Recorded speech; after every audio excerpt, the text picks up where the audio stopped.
À l'origine de cet épisode, il y a Canon et son expo World Unseen dont on va vous parler plus en détail au début de l'épisode. Mais avant tout, c'est pour moi une chance de rencontrer quelqu'un pour qui la photographie a à la fois un côté très personnel, qui fait qu'elle fonctionne parce qu'elle est avant tout faite pour lui-même, mais qui d'un autre côté est conscient de l'impact positif et négatif que peuvent avoir ces images sur les lieux auxquels il s'intéresse. Dans cet épisode, on va retrouver tout ce qui fait la base des grandes photos, de leur réalisation à leur partage, avec en bonus une dose de bon sens et de lucidité qui font parfois défaut à ceux qui vivent la photographie plus pour se montrer que pour montrer ce qui est face à eux. Et on va parler de rendre une image accessible à ceux pour qui elle n'est a priori pas vraiment faite, avec ce petit bonus, pour une fois dans une expo, qu'on peut mettre ses doigts sur la photo. Vous êtes tout est dans l'œil du photographe.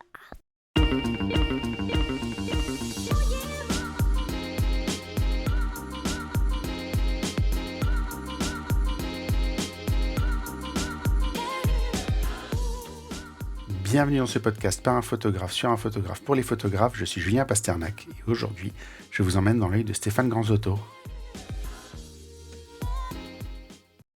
Bonjour Stéphane. Salut à toi.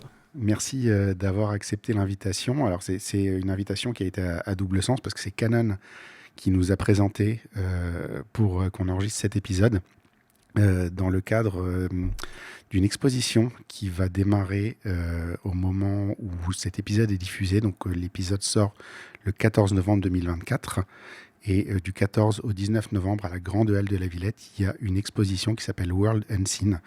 Donc on va vous en parler un petit peu plus loin dans l'épisode. Mais sachez que si vous écoutez cet épisode dans la première semaine, vous avez l'opportunité d'aller voir cette exposition et je vous recommande fortement d'y aller parce que ça va être quelque chose d'assez incroyable à voir. Je vais te poser la première question du podcast, la même question que je pose à tout le monde, c'est l'elevator pitch. Tu es dans l'ascenseur, Steve Jobs rentre à côté de toi et tu as 3 étages pour lui dire qui tu es, ce que tu fais. Qu'est-ce que tu lui dis ? Je lui dis que je m'appelle Stéphane Granzotto, que je suis photographe et réalisateur. Je suis passionné du monde sauvage qui nous entoure. Il est ultra présent, il est là de partout. Et moi, j'aime le photographier, que ce soit sur terre ou sous l'eau, en fait, en mer. D'accord. Donc tu es photographe animalier et de faune marine. Oui. Tu es également réalisateur et chef opérateur sur des documentaires dans le même domaine, en fait. Oui, c'est ça. C'est toute ta vie professionnelle, en fait, qui tourne autour de ça. En fait, le mot professionnel, tu sais, en fait, c'est une histoire de passion. Donc, moi, je suis passionné de photographie et d'image depuis que j'ai 10 ans. Là, j'en ai 50. Je crois que j'ai toujours voulu faire des images, qu'elles soient fixes ou animées. Les images animées, la vidéo, le cinéma, c'est arrivé plus tard. J'ai commencé par la photo. Et puis voilà, j'ai suivi un cursus universitaire qui était de formation chef-op, réalisation.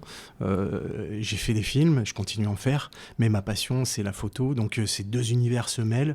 Et justement, voilà, maintenant, on est à une époque où on vit une époque géniale au niveau du matos, puisqu'il permet de faire de la photo et de la vidéo. Donc, moi, quand j'ai vu apparaître ces boîtiers avec la vidéo intégrée, c'était avec des capteurs plein format, c'était des mini caméras cinéma, c'était un vrai cadeau parce que mes deux univers s'embrassaient dans un seul outil et puis ça me permettait de tout faire. Voilà, ça réglait les problématiques aussi d'aller sous l'eau avec un boîtier et de ne pas avoir 5 boîtiers différents, 5 caissons étanches différents.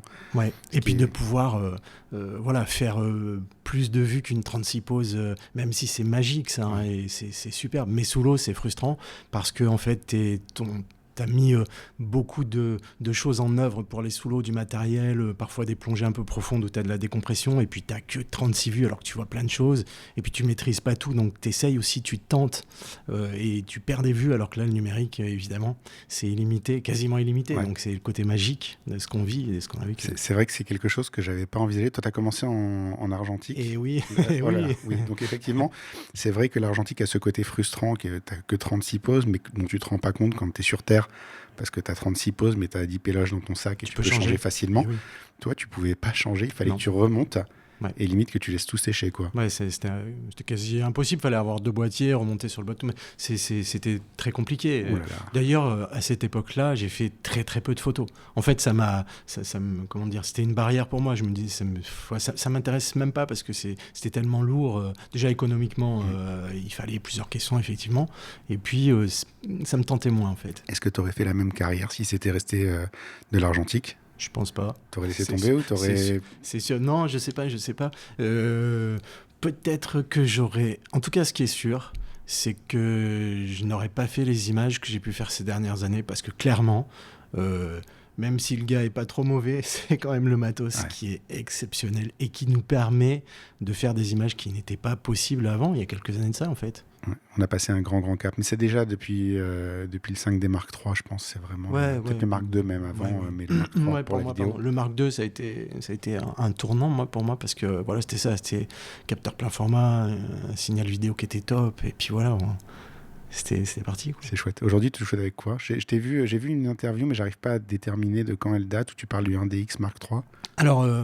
Alors j'ai la chance d'être ambassadeur Canon et d'avoir accès, mais bon, j'ai toujours été en Canon et j'ai accès à tout ce qui se fait là chez Canon. Et pendant très longtemps, j'ai eu toute la série des 5D et des 1DX. Voilà. Et puis là, je suis passé à la série R, en fait, aux hybrides, et j'utilise un R5 que j'adore, qui est un appareil absolument magnifique, et un R3. D'accord. Des beaux bébés. Ouais, c'est pas mal. On va passer à l'épisode de l'interview proprement dite. Il y a 4 questions qui ouvrent l'interview, sont toujours les mêmes pour tout le monde. La première, c'est quel livre tu offrirais à un photographe et pourquoi? Alors, c'est une question super dure pour moi.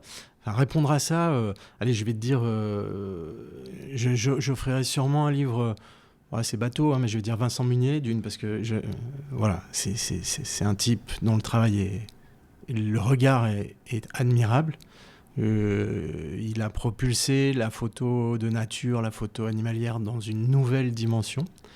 J'offrirai aussi un livre de Sebastião Salgado. Je vais te dire, citer un nom, pour moi, c'est un réel problème, parce que je fais une offense à tous ceux que je ne cite pas. Et en fait, j'offrirai tous les bouquins de photos. Et il faut regarder tout ce qui se fait, il faut toucher des livres. Alors c'est sûr, maintenant, on regarde des Insta, des pages, voilà.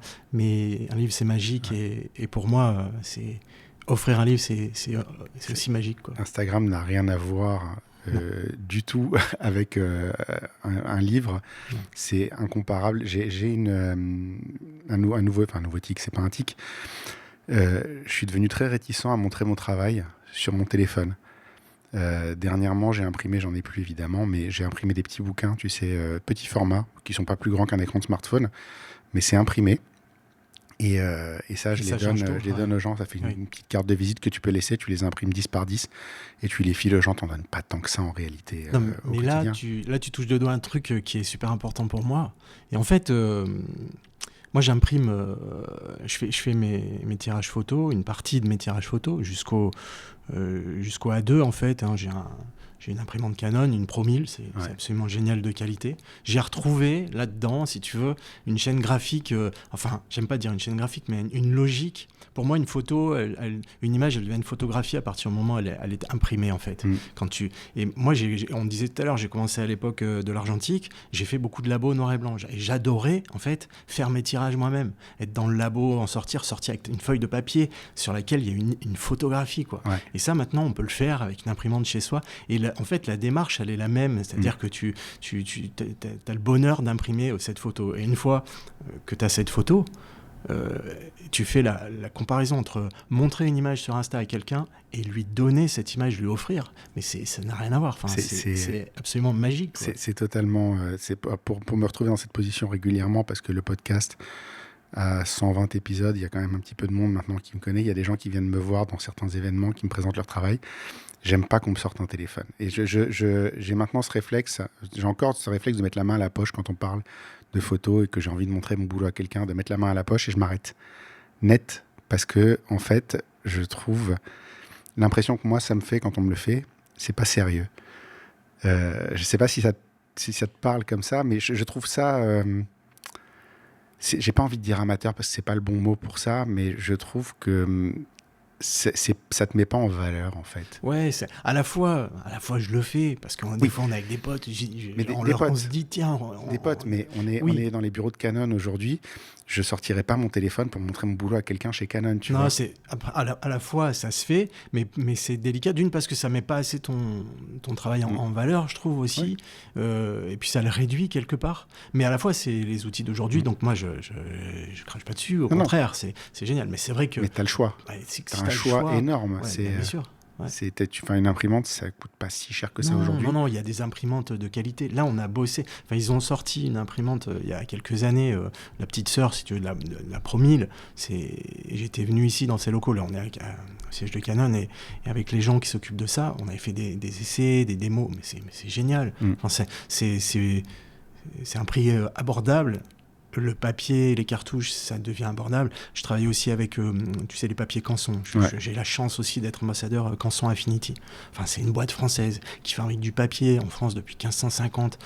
Ils ont un savoir-faire incroyable. Tu t'achètes du papier d'art, du papier coton, des choses comme ça. Tu tires une photo dessus sur une imprimante moderne. C'est un tirage d'art, quoi. Tu fais un tirage d'art chez toi. C'est quand même génial. Si tu veux faire même plus simple, moi j'ai une DNP à la maison qui me sert pour travailler, mais qui est sur mon bureau. Donc, je m'en sers assez régulièrement pour imprimer mes photos à moi. Et franchement, c'est rien que ça déjà. T'imprimes tes photos à toi. Et c'est vraiment, ça rend très bien. Ça te fait des photos. C'est les photos que tu avais en développement, tu vois, quand tu allais chez le développeur. Oui, tout à fait. Et franchement, ça marche déjà très très bien. Mais je suis tout à fait d'accord sur le fait qu'il faut imprimer ses photos et que si tu as la prétention de présenter ton travail à quelqu'un, il faut absolument les imprimer. Je pense que vraiment, tu prends un plus juste parce que tu as fait cet effort-là et ça montre aussi que tu es sérieux quelque part, je pense. Après, il n'y a pas de recette miracle. Et voilà, des mauvaises photos imprimées, ça reste des mauvaises photos imprimées. Ouais, mais après, mais c'est plus sérieux. Moi, j'aime cette démarche de toucher du papier et puis de pouvoir l'offrir. Voilà, même quand on est photographe, de pouvoir...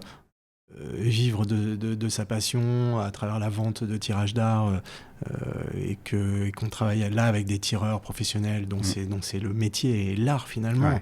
C'est vraiment chouette, c'est un cadeau que voilà, quand tu fais ce métier et que tu peux vivre ça, faut pas s'en priver. C'est une belle expérience. J'ai pas la chance d'en être là encore, mais effectivement ça a l'air d'être une belle expérience.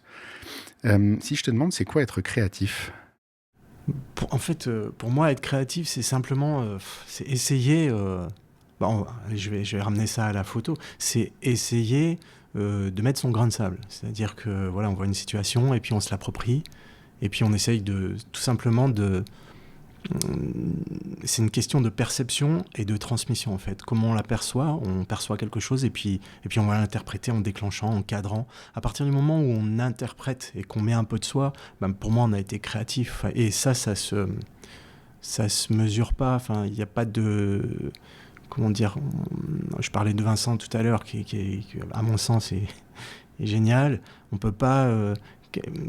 Quelqu'un qui débuterait la photo peut être tout aussi créatif et voilà, moi je j'ai pas de prétention à être créatif. En fait, je vis les choses simplement, mais pour moi, à partir du moment où tu t'essayes de faire quelque chose de pas trop mal, t'es déjà créatif, où tu te casses un peu la tête à une époque où parfois tout va un peu trop vite et la photo, ça s'y prête très bien. C'est marrant quand tu parles des débutants.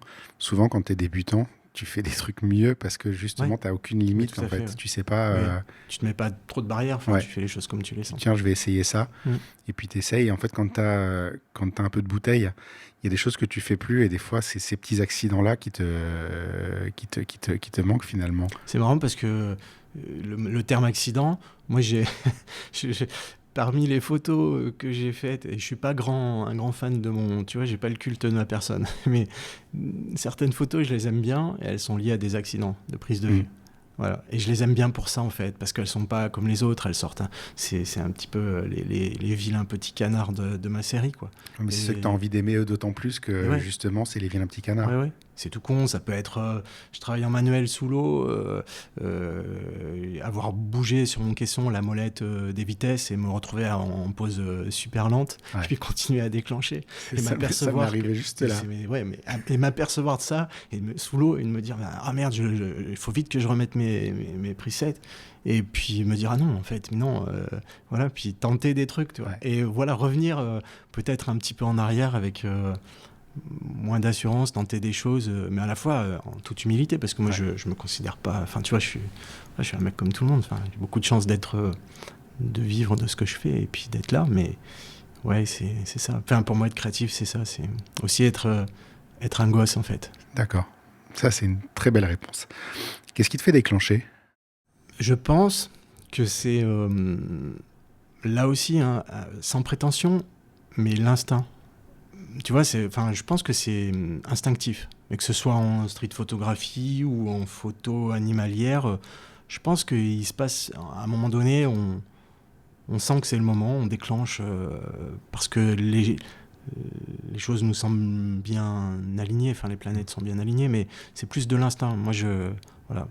J'essaye de moins déclencher que ce que je faisais, parce qu'il y a des rafales rapides, parfois on veut pas louper quelque chose, et puis et là j'essaye de plus, surtout sous l'eau, plus ressentir les choses, en profiter. Mais surtout que sous l'eau, a priori, t'es moins... Enfin, tout est plus lent, en fait. Ouais, tout est plus lent. À la fois, par exemple, tu vois, là, je travaille sur un sujet qui est les orques. J'essaye de photographier les orques et des clans d'orques au nord de la Norvège. On est au nord du cercle polaire arctique. Ça se passe l'hiver. Et ça va très vite. Ouais. En fait, tu as très peu de temps pour faire une image. Et parfois, c'est interminable parce que ces animaux décident que ça va se passer autrement et ils t'offrent plus de temps. Et c'est là où j'essaye d'en profiter parce que je me dis que c'est magique. Mais je pense que c'est à l'instinct. D'autres vont beaucoup plus composer. J'admire des photographes comme Bastien Rieu, par exemple, qui est un copain. Tout ce qu'il fait, c'est magnifique, c'est ultra léché, c'est hyper composé. Alors c'est sûr qu'il y a de la spontanéité, c'est sûr, mais je sens de la réflexion derrière. Ouais. Moi, je suis plus brut de décoffrage. Je t'avoue que quand je suis sous l'eau, je suis déjà content si j'arrive à sortir une image et j'y vais, plus le déclenchement, il est instinctif. On va revenir un petit peu plus loin dans l'épisode sur le fait de la réflexion, parce que moi j'ai l'impression que tes images sont très réfléchies, dans leur composition en tout cas, et on va y revenir un petit peu plus loin, on va pas en parler tout de suite. La dernière question d'intro, c'est quoi une bonne photo ? Pour moi, c'est celle qui déclenche ma jalousie. Parce que c'est pas moi qui l'ai faite. On est bien d'accord. J'aime bien aussi ça cette fout les définition. Boules. Il y a tellement des belles photos. Non, mais c'est forcément c'est celle qui te fait ressentir quelque chose immédiatement, quoi. Où tu te dis waouh, il y a un truc. C'est pas que beau et bien cadré, tout ça. Non, voilà. Et ça, j'ai du mal à le décrire. Ouais. Mais voilà, c'est un ressenti. Il y a deux de tes photos dont on parlera un petit peu plus loin qui m'ont fait cet effet-là de ressentir la proximité de quelque chose de dangereux. Et on va en parler tout à l'heure, mais franchement, là, je suis jaloux aussi de ce genre de... Pourtant, je suis pas animalier du tout. Tu me verras jamais dans l'eau avec un appareil photo, peut-être avec une GoPro, mais voilà. Jamais dire jamais. J'aurais aimé les faire. Alors, j'ai reçu plusieurs fois des photographes qui font des photos sous l'eau. C'est vraiment pas un truc pour moi. Je suis pas à l'aise dans cet environnement-là. Je nage pas assez bien. Je pense que j'aurais peur, en fait. Je suis pas. Il y a plein de domaines où je m'épanouirais beaucoup plus. Et du coup, j'ai tendance à être le genre de personne qui travaille plus ses points forts pour les développer au maximum, que d'essayer à tout prix d'avancer dans les trucs où je suis un peu plus faible. Donc il y a des gens qui font merveilleusement bien le travail, t'en fais partie. Je vous laisse le faire volontiers, et moi je fais autre chose à côté. Mais c'est pas mon domaine. Je trouve que c'est quelque chose qui est magnifique. De la même manière, tu parlais de Vincent Munier, j'ai gagné son livre l'an dernier, justement à Rise Up, on en parlait tout à l'heure. son livre est extraordinaire. Je peux me poser dessus avec mes enfants, ils ont 6 et 8, mes grands. On peut se poser devant et le regarder pendant des heures, et c'est merveilleux. Par contre, je ne me verrai jamais faire ça. Je suis admiratif et jaloux de ce talent, mais je ne pourrais pas faire ce qu'il fait, en fait. C'est pas... Mais d'ailleurs, enfin, il faut pas faire ce qu'il fait. D'une, on n'y arriverait pas. Et puis deux, il y a un effet, mais ça, on est tous responsables. C'est qu'en allant quelque part, en montrant, en essayant de faire du beau, on cristallise, on focalise l'intérêt de tout un public sur un endroit dans le monde, et ça donne envie d'y aller. Et ça peut mener à des choses qui sont en fait contradictoires, paradoxales, et en fait on est presque dans une démarche schizophrénique, parce que voilà, on fait des photos, on les poste, on les montre, mais on veut pas il faudrait pas, en fait. Donc ouais, moi là je te rejoins, tu vois, je suis admiratif du travail d'énormément de photographes. Quand je suis sur une expo, je vais voir mes collègues photographes, je suis bluffé par tout ce qu'ils font, par tout ce talent. Et ouais, voir leurs bouquins, avant, non, j'avais envie, moi aussi. Et puis maintenant, voilà, je pense que, je sais pas, je vieillis, je m'assagis. J'ai moins besoin, j'ai moins envie. Regarder leurs images à travers leurs livres, tenir un livre, ça me suffit, et je trouve que c'est très bien comme ça. C'est moi ce que je fais maintenant, tu vois, j'irai pas faire le même genre de photos que toi. Par contre, je vais essayer de comprendre, c'est aussi le principe du podcast, je vais essayer de comprendre comment tu fais tes photos dans ce domaine-là, et voir ce que moi je peux récupérer ailleurs. Donc dans ce que moi je fais, donc dans du reportage, dans de la street. Je vais essayer de trouver ces éléments, tu vois, quand tu parles d'aller plus lentement, ou que des fois les événements se font pas comme tu aurais envie parce que les orques t'emmènent à droite alors que tu pensais que tu irais à gauche. Ça, je peux trouver quelque chose que je vais retrouver dans ma pratique à moi, et l'appliquer. C'est plus dans ce sens-là. C'est vraiment cette idée-là, c'est-à-dire qu'en fait, essayer de reproduire ce que font les autres, ça sert à rien en réalité. Refaire ce que tu as fait, refaire ce que Vincent Munier a fait, refaire ce que quelqu'un d'autre a fait. Pourquoi ? J'ai envie de dire, si c'est pour faire ça, va un peu plus loin. C'est la logique, ou alors applique-le ailleurs. Tu peux faire du Vincent Munier en ville. Ouais, c'est bien de s'en inspirer. Non, mais même, moi je suis déjà d'une, je suis pas du tout un donneur de leçons. À la fois, parfois, si on a envie de faire des photos de nature, et que tel ou tel photographe est une source d'inspiration, pourquoi pas ? Il faut, et c'est très bien d'ailleurs. De toute façon, ça tire vers le haut. Ouais. Mais comme on disait tout à l'heure, en fait, faut savoir s'en échapper, et puis après faire ce qu'on a envie de faire ses images à soi, et puis soi-même. Voilà, essayer d'être soi-même. C'est ce que j'essaye d'être. C'est pas évident pour un photographe, parce que, comme on le disait, ça déborde de talent de partout tu regardes, c'est croulant de belles images de talent, et puis tu te cherches toi dans tout ça. Mais en fait, c'est ça, être photographe, en fait. Ouais. C'est avoir aucune certitude, je pense, et de se dire on avance à tâtons. Et puis moi je suis souvent surpris quand les gens me disent qu'ils aiment mes images, ou que c'est chouette, alors ouais, ça fait super plaisir, mais j'ai aucune certitude. J'essaye de les faire au mieux, j'essaye de faire ce que j'aime. Il y en a à qui ça plaît pas, il y en a à qui ça plaît, c'est comme ça. T'as du succès, t'as pas de succès. Moi, je crois que c'est très sain, en fait. Même si tu as du succès, même si tes photos sont reconnues, même si elles sont extraordinaires, de quand même se dire je peux peut-être faire mieux la prochaine fois. Finalement, c'est peut-être la meilleure approche. Faire mieux et plus simple, aller vers la simplicité. Même avec le matériel, faut pas se cacher là derrière, il faut avancer. Et souvent on me dit, mais pour faire des belles photos, il faut aller à l'autre bout du monde. Pas du tout. Toi, tu le sais mieux que personne en tant que street photographe. Tu sais que ton bonheur, il est partout. Il est en bas de ce bâtiment. Il peut être même dans cette salle de réunion, juste derrière. Là, on voit des bureaux, il y a des reflets. Tu peux t'éclater partout, quoi. La photo animalière, en début de cet entretien, je te disais, en fait, moi, je m'intéresse à Steve Jobs. Là, je lui disais dans l'ascenseur, moi, je m'intéresse au monde sauvage parce qu'il est partout, mais y compris près de nos villes, ou même un petit peu, il arrive à s'immiscer en ville. Il faut le voir partout, il faut essayer de le voir pour le préserver aussi. Mais finalement, voilà, donc Tu peux faire des photos de nature dans le bois de Boulogne, littéralement. Ouais, Il y a c'est une vie sûr. animale, c'est sûr. Il y a des documentaires qui sont faits. Alors des photos, mais aussi des reportages. Il y a un type qui a fait là, des docs pour Arte sur les oiseaux dans Paris, notamment sur les pigeons. Quoi. Tu vois, Ouais. tu peux travailler là-dessus. Partout des choses Il y a- incroyables. il y a- Il y a Laurent Gélin, à une époque, a beaucoup travaillé sur les animaux urbains. Mon copain Neil Villard aussi. Là, il est allé photographier des ours en ville en Roumanie. Voilà, alors sans aller chercher des ours, mais dans Paris, il y a sûrement des renards, comme il y a des sangliers en plein Berlin. Voilà, il y a des sujets dingues à faire, quoi. Et d'ailleurs, c'est un petit peu des contre-pieds qu'il faut pas hésiter de prendre. De toute façon, c'est attirer le regard sur Ouais, quelque chose, quoi. Mhm. En parlant de regard, la raison pour laquelle cette interview s'est créée au départ, c'est cette fameuse exposition de Canon qui s'appelle World Unseen. Alors pour faire rapidement, est-ce que je te laisse peut-être faire le pitch? Tu l'as sous la main ou tu veux que je le fasse moi? Non, tu peux Non, comme je tu peux. veux. Moi, Si tu l'as, je te laisse le faire, comme ça c'est mieux de... Allez, World Unseen, en fait, c'est une. Alors, en français, c'est Au-delà du visible, je crois Ouais. qu'ils ont interprété ça comme ça.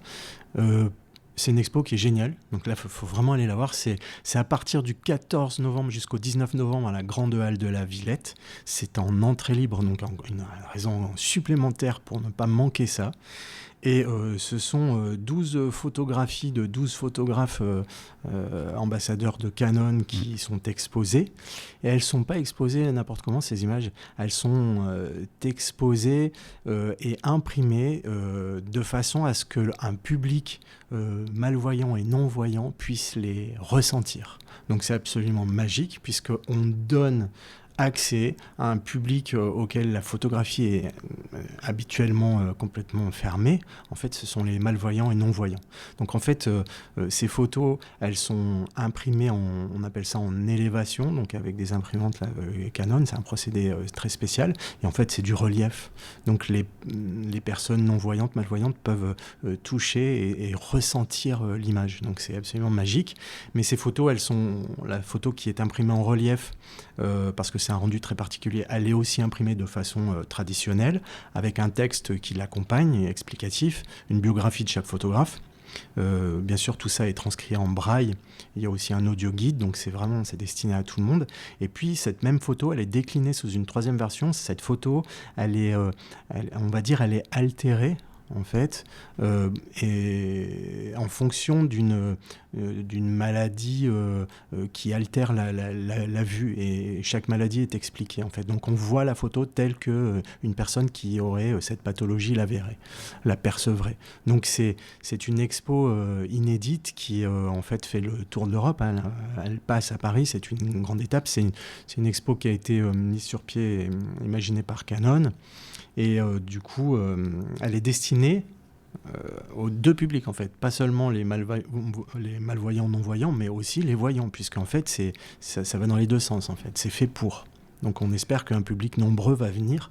Moi, je suis très curieux d'y être et de voir les réactions et d'entendre les réactions des gens. J'ai bien fait de te laisser faire le pitch, parce que moi, j'aurais pas fait aussi bien. Non, je suis bavard. Clairement. Non, c'est très bien, c'est parfait. C'est beaucoup, beaucoup plus détaillé et beaucoup plus intéressant que si c'est moi qui avait expliqué ça. Je trouve que la démarche, en fait, est assez intéressante de rendre accessible la photographie à un public auquel elle ne s'adresse pas. Parce qu'à la base, les non-voyants sont complètement mis de côté. Et les malvoyants sont complètement mis de côté quand on parle de photographie, puisque voilà, encore qu'il y a des exemples de photographes malvoyants qui font des photos, mais c'est pas la norme et c'est pas l'évidence. J'imagine qu'il y a des discussions entre vous sur le pourquoi, mais qu'est-ce que tu penses toi de cette démarche, en fait? Moi, la démarche, je la trouve vraiment remarquable. Et je dis ça. Je ne peux être que sincère, et c'est pas parce que je suis ambassadeur Canon, mais tu te rends compte, exposer ton image et la rendre accessible à des malvoyants ou à des aveugles. C'est un rêve pour un photographe. Là, on touche du doigt. C'est un cadeau, en fait, que moi, Canon me fait. Quand ils m'ont appelé, ils m'ont dit: Steph, on va tirer une de tes images sur ce procédé, on voudrait que tu sois là. Parce que probablement qu'ils ont trouvé qu'une de mes images pouvait donner lieu à pouvait fonctionner dans Ouais. cette logique-là. Oui, parce que j'imagine que toutes les images fonctionnent pas forcément. Écoute, je sais pas, justement, j'aimerais en parler, moi, avec les malvoyants, les non-voyants, parce que ce qui est génial sur cette expo, c'est qu'il y a 12 images qui sont diamétralement opposées. T'as du reportage, t'as de l'architecture, t'as même une photo qui est faite avec de l'IA, t'as du noir et blanc, t'as des choses complètement différentes. Donc forcément, ces images déjà imprimées en relief, c'est assez bizarre le rendu. C'est plus un objet qu'un tirage photo qui est exposé. Et avec le toucher, les gens vont. Tu vois, ça rejoint ce qu'on disait tout à l'heure. Ils vont évidemment, ils la voient pas l'image, mais ils vont la sentir, la ressentir. Pour moi, ça c'est magique. Ça te fait quoi de te dire que tu vas peut-être être leur premier contact avec la photographie? Alors, je suis Premier super. vrai contact, quoi. Ouais, je suis super ému et puis surtout, je suis content d'être là pour pouvoir échanger avec les gens et j'espère qu'ils vont me poser des questions sur l'environnement de cette photo, sur aussi les sons. J'ai envie de leur dire, voilà, tu vois, t'as ressenti, c'est en Arctique, parce que cette photo, voilà, il faut qu'on le dise. En fait, c'est une caudale d'une baleine à bosse. Moi, c'est un jour, je pars en mer, des conditions apocalyptiques. On est au nord du cercle polaire arctique. C'est la nuit polaire, il y a très peu de jours, il y a des montagnes de plusieurs centaines de mètres d'altitude qui tombent dans l'océan, des grosses vagues, il fait vraiment très froid. Et d'un coup, avant que le soleil tombe derrière la montagne, il y a une lumière folle qui se crée, mais folle, tu vois, comme tu la vois en Arctique, une lumière de photographie, tu vois, tu te dis, c'est pas possible. Évidemment, il n'y a pas un animal dans le secteur, en surf, je me dis, mais il n'y aurait pas une baleine qui passe là, évidemment. Au loin, on repère une baleine, puis 2, puis 3. Mais il y avait beaucoup de vent, je te dis, il y a des creux de 2 mètres, c'est vraiment... Et puis ces animaux, ils viennent vers nous, et je fais placer, on est quelques-uns sur un tout petit bateau, un semi-rigide, là, tu sais, un bateau gonflable, et puis je dis, putain, si on se met dans tel axe, ça va être fantastique. Tu vois, là, par contre, c'est instinctif, mais là, je prends mon temps pour composer. Justement, c'est le contre-fait de ce que je te disais tout à l'heure. Ça se met en place, tout s'aligne, et je me dis, c'est pas possible. Et puis, les baleines à bosse, en fait, avant de sonder, elles arquent un petit peu leur dos, on voit leur dos sortir, et puis hop, elles disparaissent sous l'eau, et puis la prochaine fois qu'elles sortent, peut-être 10 secondes après, elles vont sonder, elles vont plonger, et là, elles vont basculer, et puis on voit de façon classique, la caudale, c'est-à-dire cette nageoire caudale arrière qui... Et moi, je la loupe une fois, la deuxième, je la loupe, et puis il m'en reste qu'une, quoi. Je me dis, mais il faut absolument que je la fasse, et puis... elles sont devant moi et il y a tout, il y a les gouttes qui étincellent, qui tombent, voilà. Et la photo, elle est réussie parce que il y a tous ces éléments-là. Il y a une super lumière, il y a l'animal, il y a tout. C'est un moment magique. Ils ont choisi ça et moi j'ai envie. Si les personnes, tu vois, je viens de te le raconter. Ouais. J'ai envie qu'elles le ressentent et que je leur donne ce qu'il y a autour. Il faisait froid, il y a tel son, tu vois. Je trouve ça magique de pouvoir, à travers une photo, faire, qui à la base est vraiment un média purement visuel, le sens c'est la vue, et on pète cette barrière et on peut donner du ressenti à des non-voyants. Donc je suis super touché, je suis ému et je suis super curieux aussi. Du coup, je suis impatient de voir les réactions des gens. Moi, je suis impatient. Ouais. En plus, on a le droit de toucher la photo pour une fois. D'habitude, d'habitude, on nous dit. Moi, dans toutes les expos, je dis faut pas toucher les photos. Là, au contraire, toucher les photos. Quoi. Allez-y. Faites-vous plaisir. Ouais. T'as fait le choix de participer. Comment ça se passe dans la démarche? Parce qu'a priori, tu perds un peu le contrôle de ton image. C'est pas toi qui fais le relief. J'imagine que c'est les gens qui sont spécialisés, qui savent faire ça mieux qu'on ne saura jamais le faire. Comment ça se passe dans ton esprit au moment où tu lâches ta photo pour que ça devienne un relief? Alors moi, j'ai envie de te dire, je fais tout le temps, je fais très confiance aux gens. Tu vois, le tireur avec qui je travaille, je lui fais confiance, je sais comment il bosse. Et là, en l'occurrence, le partenaire de cette expo, alors évidemment, il y a Canon Europe, Moyen-Orient, Afrique, il y a Canon France, mais il y a le studio qui imprime, qui fait ces tirages, ça s'appelle Tactile Studio. Et je savais que c'était leur spécialité. Et je pense vraiment qu'ils aiment ce qu'ils font. Ouais. Quand tu aimes ce que tu fais, tu le fais bien, j'étais pas inquiet. Donc ils avaient les meilleures machines, ils ont les bonnes personnes, ils ont l'expérience, c'est surtout ça. Et du coup, j'avais vu, parce que cette expo, elle avait commencé à Londres, j'avais vu des teasers vidéo sur les sites Canon, des photos de Brent Stearton, de grands photographes comme ça. Je trouvais ça... alors c'est hallucinant, parce que c'est un rhinocéros en 3D, ça ressemble un peu... c'est un peu une... Ouais, c'est du relief, c'est une élévation, c'est un peu... voilà, une espèce de montagne, là, de couches empilées. Et moi, je me suis rien dit. Je me suis dit, pourvu que, en fait, ça passe, les informations passent au niveau tactile quand les gens vont la toucher. Et d'ailleurs, je me demande comment ça fonctionne. Comment tu peux transformer une image en quelque chose en relief qui transmet les mêmes infos que la vue de cette image peut te faire éprouver. Tu l'as déjà vu ta photo ou pas encore? Non, je vais Tu vas la découvrir le 13 Ouais, je vais la découvrir le 13, ouais. D'accord. Au Ça, je suis vernissage, impatient. oui, parce que le 13 au soir, effectivement, il y a un vernissage. Ouais. Ouais, bah ça, quand vous écouterez, vous l'aurez déjà raté. Je suis désolé, les auditeurs. Mais vous pouvez y aller. Donc en plus, c'est gratuit. Donc il n'y a vraiment aucune raison de pas y aller. Qu'est-ce que tu aimerais que les gens retiennent de tout ça? Est-ce que c'est quelque chose qui doit durer? Comment tu vois l'avenir de cette technologie? En fait, oui, je pense que il faut que ça devienne quasiment un réflexe de pouvoir faire des expos ou alors lors d'une muséographie classique de pouvoir proposer les œuvres aussi en élévation, c'est-à-dire en relief pour les malvoyants, non-voyants. Ça paraît évident. Quand les gens de Canon là, ont préparé tout cet événement, il y a un chiffre qui est ressorti. Il est tellement énorme enfin, apparemment, ça peut prêter ça peut être sujet à doute. Et en fait, non, c'est 2 milliards de personnes, c'est-à-dire un quart de la population de cette planète, qui est touchée par des maladies, donc liées à la vue.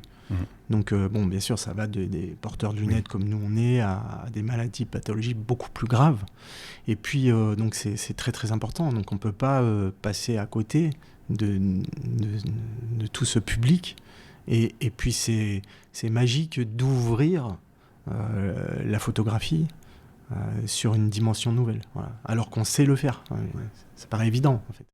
Oui, mais faut juste que quelqu'un se lance au départ, quoi.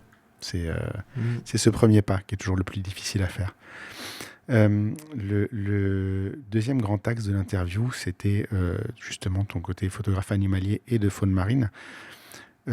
Ces deux thèmes à la fois très proches et en même temps on ne peut plus différents dans leur approche, même si dans certaines séries je trouve qu'ils se répondent. Tu as des séries où tu as en même temps de la faune marine, des animaux, les deux se répondent, sont face à face et ça compose la série.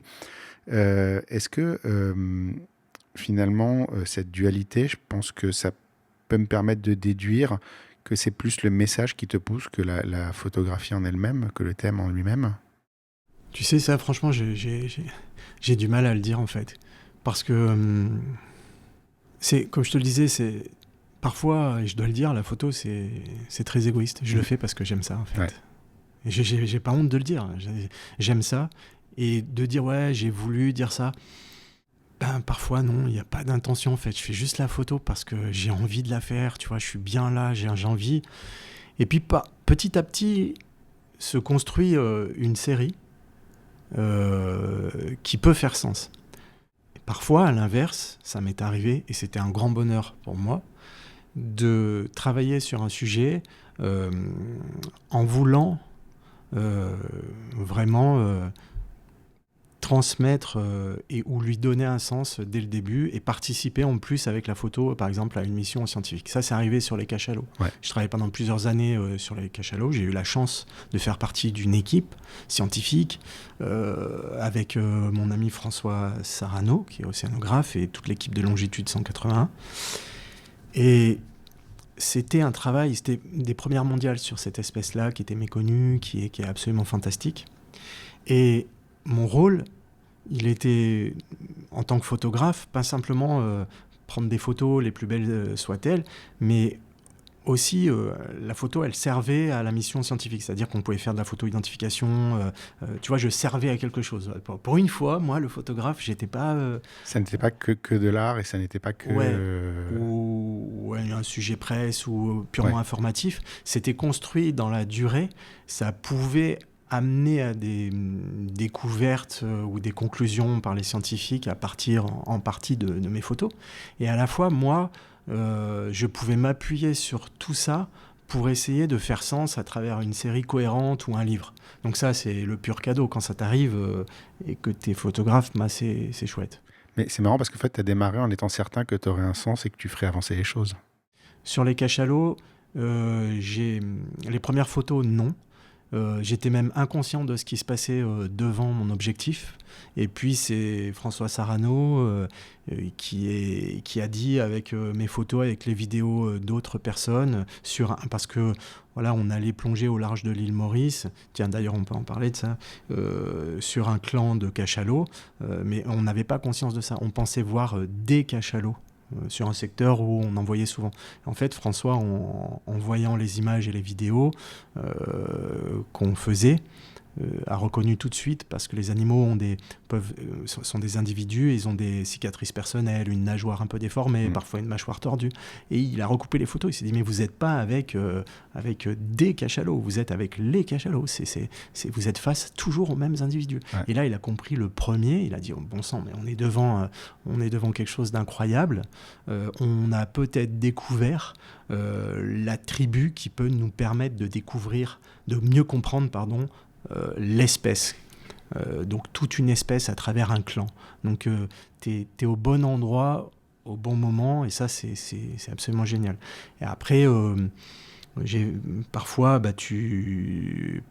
pareil, j'ai travaillé sur les eaux douces, en France, en Europe, et là j'avais envie de dire quelque chose, parce que c'est un milieu que je connais bien, qui me touche et qui est très impacté. Et oui, ce travail, je voulais lui donner du sens. Oui, alors tu parlais des eaux douces, justement, j'ai découvert en regardant ton travail que eau de mer et eau douce, c'est pas la même chose. C'est pareil, quand tu n'as pas de connaissance du domaine, tu n'imagines pas toutes ces choses-là. Et effectivement, tu te rends compte que déjà, au niveau écosystème, ça n'a rien à voir, évidemment. Mais même dans les techniques photo, j'ai l'impression que c'est pas du tout la même approche. En fait, oui, non, ce sont en fait deux milieux complètement différents. Donc évidemment, il y a tous les océans, les mers du monde. Et puis il y a toutes les eaux un petit peu intérieures, les rivières, les lacs, les mares, les étangs. Et ces eaux douces, elles sont banalisées parce qu'on passe devant tous les jours sans vraiment les regarder, sans se dire que ça, c'est un biotope particulier qui abrite probablement une grande diversité, et c'est le cas en fait. Et ce sont surtout des milieux qui sont très très impactés par l'activité, les activités humaines. Et moi, je voulais, comme je te le disais tout à l'heure, on me dit souvent pour faire une belle image, il faut aller à l'autre bout du monde. Et bien, en fait, là, c'est ton coin de la rue. Ouais, c'est un peu au fond du jardin, au coin de la rue. Et je me suis mis en tête de montrer la beauté des eaux douces. Alors, j'ai évidemment cherché des biotopes qui étaient sympas, et là, je rejoins ce que tu me disais, où je pouvais y tremper mes palmes, ou au moins essayer d'y plonger un peu plus profond que 20 cm, parce que parfois je fais des photos dans 20 cm, je ressemble à rien, c'est même pas de la photo subaquatique, il n'y a que mon appareil qui est sous l'eau, mais ces milieux-là, oui, ils sont différents, moins spacieux, moins lumineux, et les espèces sont peut-être moins exubérantes qu'en mer, mais en fait, il y a peut-être une plus grande diversité. Les eaux douces, il y a une quantité de vie qui est absolument incroyable, d'espèces qui est absolument incroyable sur la planète. Tu dis moins exubérante, c'est peut-être plus familière, non ? Ouais, en eau douce, c'est plus familier. Ouais. C'est le coin de la rue, en fait. C'est le truc que tu connais déjà, ouais, et que tu vois plus. Oui, mais à la fois, il y a de l'insoupçonné. Tu vois, les hydres, souvent. Alors, les hydres, ça appartient aux cnidaires, si tu veux, aux méduses, et ça vit en eau douce. Non, mais là, on est à Paris, à 20 bornes d'ici, il y a des étangs, des mares où il y a des hydres. Alors, un hydre, c'est comme une petite gorgone. Ça fait quelques millimètres, et puis c'est une petite méduse qui se fixe sur des plantes. Et puis, voilà, ça peut vivre plusieurs siècles. Voilà, c'est une typique des méduses, des cnidaires, en fait, ça peut vivre. c'est un système, un cycle de vie qui est très particulier. Ils peuvent se cloner eux-mêmes. Donc, et ça, c'est fascinant. Mais personne ne sait qu'il y a ça. Il y a certains poissons, alors qu'ils soient présents depuis très longtemps, ou alors qu'ils soient des espèces qui arrivent récemment, parce qu'il y a des nouvelles espèces comme le silure. Alors, est-ce que c'est bien, est-ce que c'est pas bien? Je sais pas. Ça, c'est le rôle des biologistes de le dire. Mais moi, je suis juste là pour documenter ça. Et ça m'intéresse d'aller sous l'eau, de montrer ça. Ce sont des milieux complètement montrer que ça existe. dingues, dingue. Attirer le regard. Et tu peux faire des plongées, des images folles en eau douce, quoi. C'est le boulot du photographe, ça, par contre, de montrer, de faire découvrir ce genre de choses. On parlait du coin de la rue, mais moi, je t'ai connu par rapport à ton travail au bout du monde. Comment on en arrive à faire ce genre d'image? On vient de le dire, moi, je fais de la street où je travaille sur des événements, donc c'est assez facile d'aller faire des photos. Toi, c'est toute une démarche juste pour arriver à ton sujet. On parle même pas des coûts et du temps et de l'implication que tu dois avoir pour aller photographier des cachalots, par exemple. Déjà, comment ça a commencé? Comment tu es tombé là-dedans? Et comment tu t'organises au quotidien pour pouvoir aller faire ce genre de photos-là? En fait, comment ça a commencé? Ça a commencé tout gamin, puisque je te le dis, j'avais 10 ans, j'avais envie d'avoir un appareil photo, alors que mes parents, ils évoluaient pas du tout dans cet univers-là. Je sais pas pourquoi, mais bon, c'était comme ça.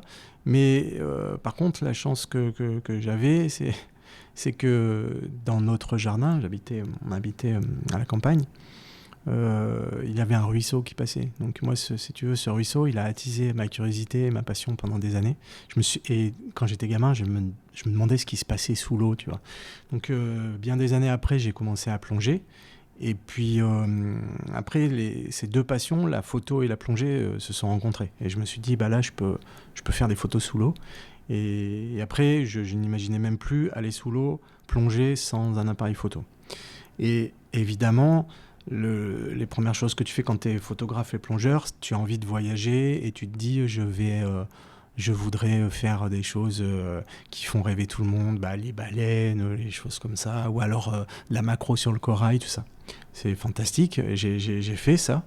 Et puis petit à petit, tu t'aperçois que t'es pas le seul à le faire, beaucoup l'ont fait. Et puis ce qu'on disait tout à l'heure, c'est il faut essayer d'être soi-même. Et je me suis dit, mais qu'est-ce qui t'attire vraiment en fait sous l'eau, étant un piètre plongeur. Donc c'est pas moi qui vais faire la course à la profondeur. Pour moi, le matériel, la technique de plongée, ça a toujours été un outil en fait. Ce qui me plaisait, c'était de faire des images. Alors bien sûr, évidemment, il y a des gens qui maîtrisent cet outil plongée mieux que personne. Je pense par exemple à Laurent Balesta qui fait des choses, il va là où pas grand monde est allé avant lui, il rapporte des images de cet univers, il va un petit peu, à chaque fois qu'il plonge, il va un petit peu sur la Lune ou sur une autre planète. Enfin, tu vois, c'est le même niveau d'accessibilité, les grandes profondeurs. Moi, je pense pas être capable de faire ça. Et puis, c'est pas ce qui m'attirait. Ce qui m'attire, c'est les grands éléments sauvages, l'océanique, enfin, ce qui est près de la surface finalement, les grands mammifères marins. Et donc du coup, je me suis intéressé à ça, et c'est comme ça que j'ai commencé à travailler sur les cachalots. Et c'est aussi les hasards de la vie. Et puis après, l'antithèse de la profondeur, c'est les eaux douces et les rivières. Donc comme je te le disais aussi, parfois je me laisse simplement aller au fil de l'eau dans une rivière, et puis c'est un voyage en fait, tu vois, je sors 4 km plus loin, je remonte à pied avec ma combinaison, mes palmes et mon caisson, et les gens en bagnole sont hallucinés de voir ce mec là qui ressemble à rien, qui marche au bord de l'eau. C'est pas bien flatteur, ça fait pas rêver, mais c'est ma réalité de photographe aquatique. Vaut le coup, quoi. Ouais. Quand tu prends des chemins qui sont un petit peu originaux, forcément tes images, bien que je sois loin d'être le seul de faire des images en eau douce, et je suis loin d'être le meilleur, parce qu'il y a des grands spécialistes, il y a des eaux douces, il y a des super photographes, il y a des gens qui connaissent très très bien ces milieux, qui les mettent en avant. Et après, pour répondre à ta question, j'ai fait une digression, mais comment je choisis ça? Oui, c'est pas comme toi où tu sors dans la rue et tout de suite t'as une scène. Moi c'est un peu plus frustrant, évidemment. on disait que les eaux douces, c'est là, mais quand je veux faire quelque chose en mer, forcément, il faut aller loin. Et comme j'essaye de moins impacter possible, parce que oui, pour y aller, il faut prendre l'avion, c'est ce qu'on disait tout à l'heure, c'est pas super d'un point de vue écologique. Donc j'essaye de réduire le nombre de fois où je le fais, donc j'essaye de bien choisir mon sujet. Et puis quand je travaille sur un sujet, j'essaye de le faire un petit peu sur le long terme. C'est ce que je fais avec les orques là en Norvège.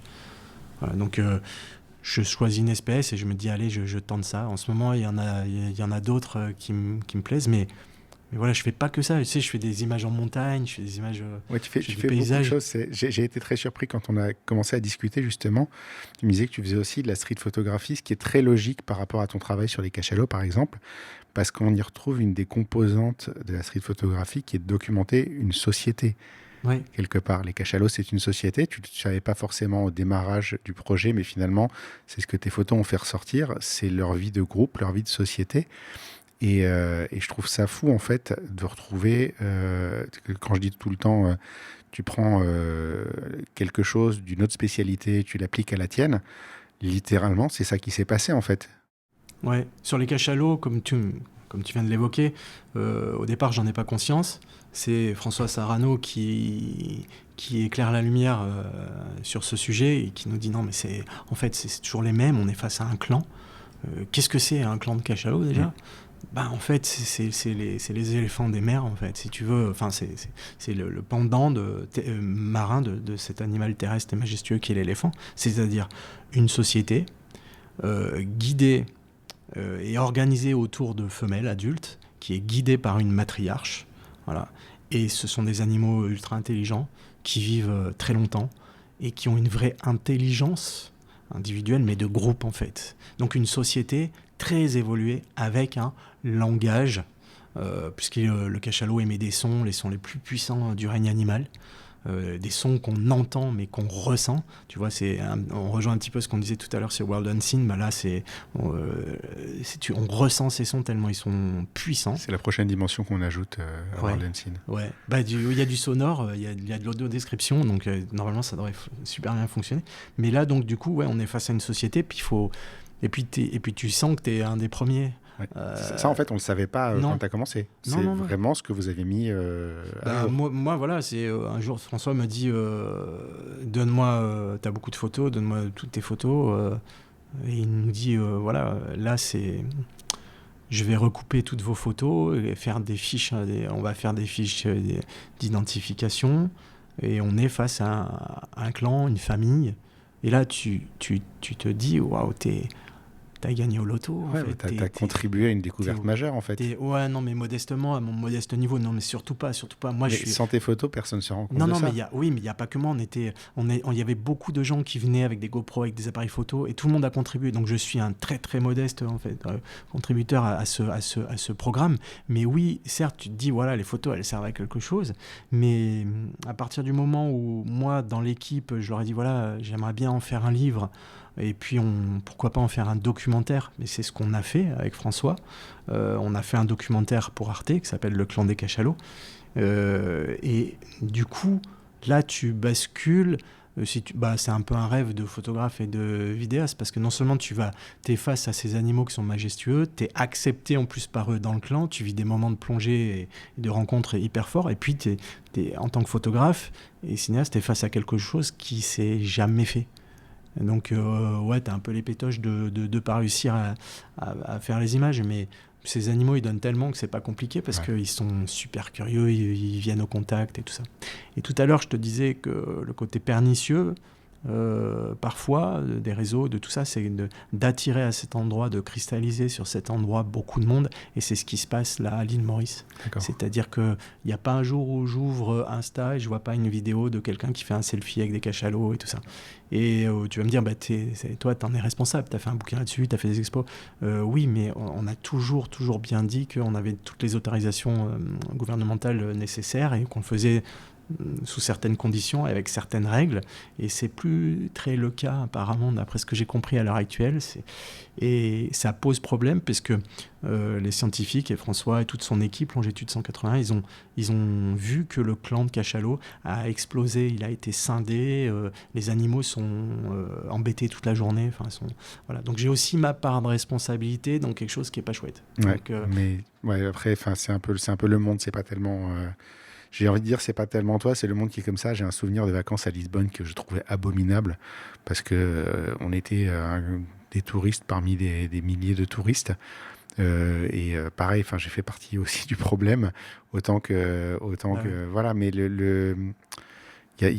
c'est peut-être aujourd'hui le problème. Il y a trop de voyages, ouais, tout court. Ouais, et puis quand j'étais jeune, on bougeait pas autant, quoi. Non, mais c'est sûr, mais c'est l'effet. Là, on parle comme des vieux.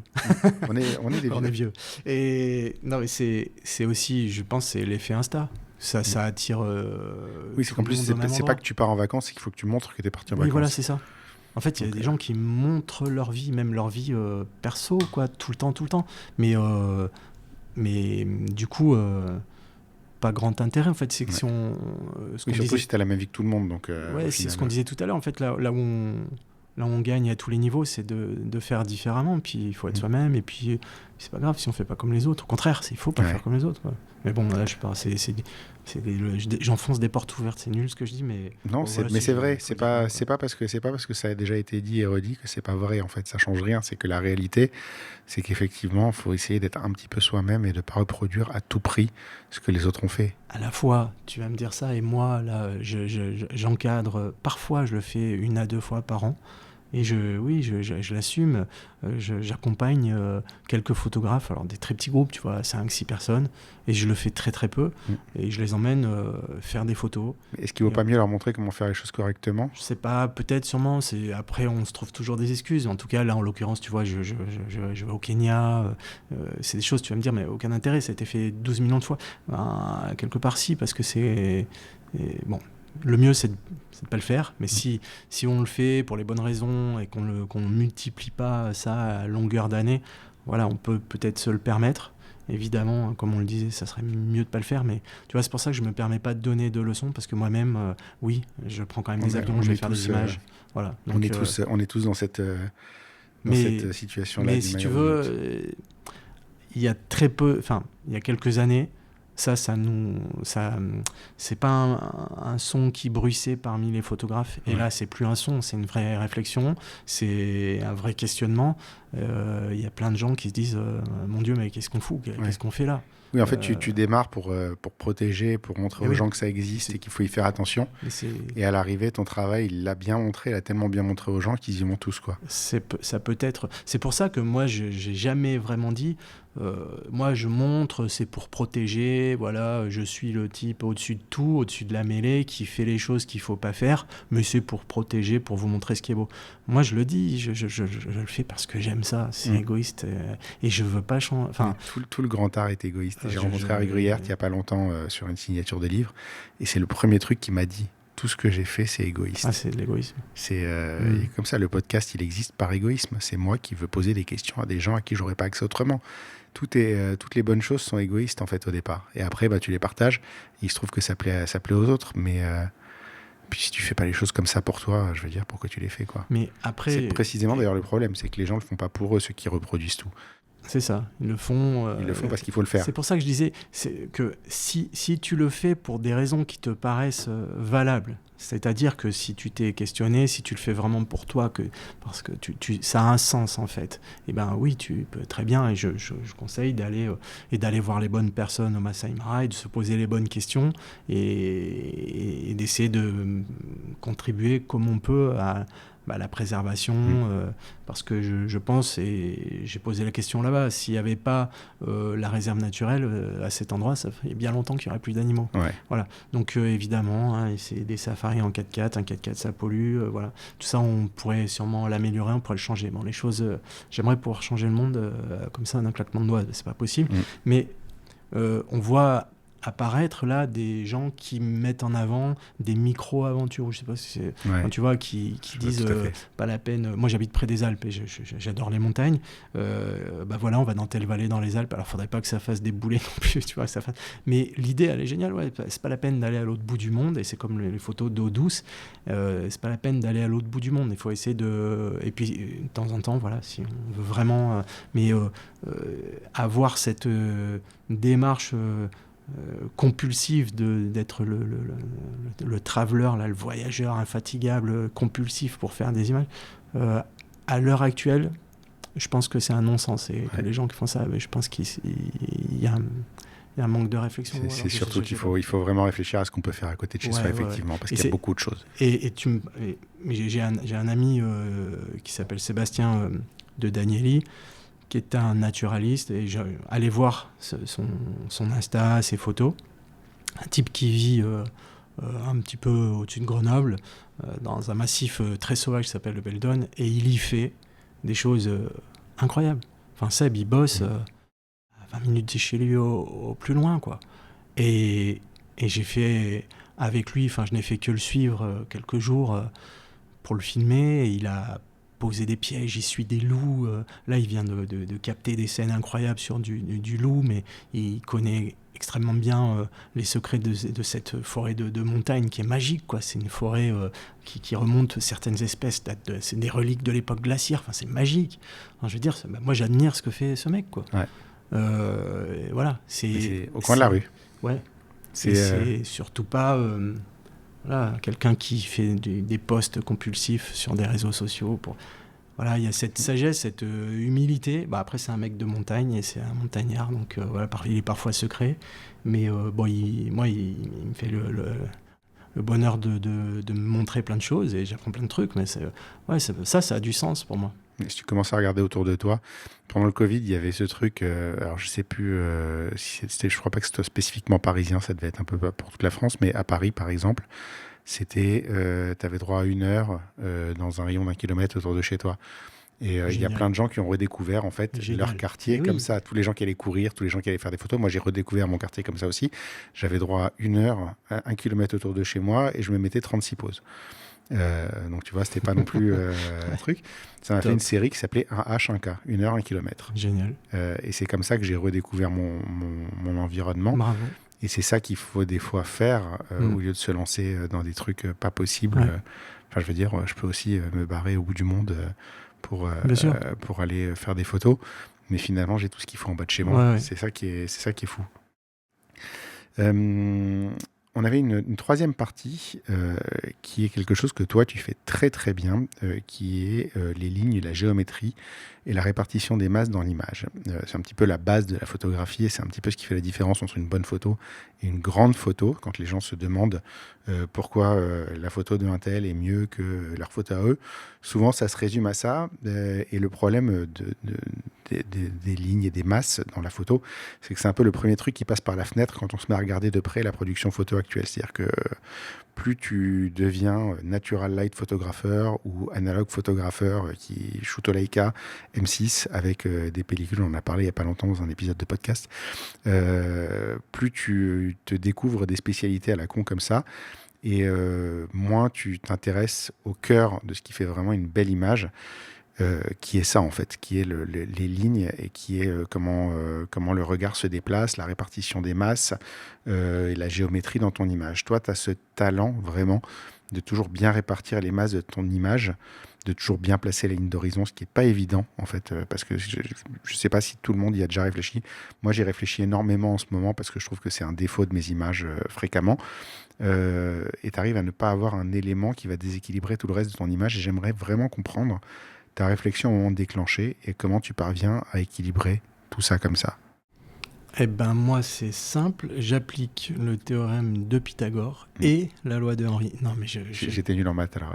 Non mais moi aussi. Mais je pense que c'est parce qu'on est nul en maths qu'on peut peut-être faire de la photo. Non mais je plaisante. En fait c'est instinctif et je te remercie de me dire que je le fais bien parce que j'en ai pas vraiment conscience.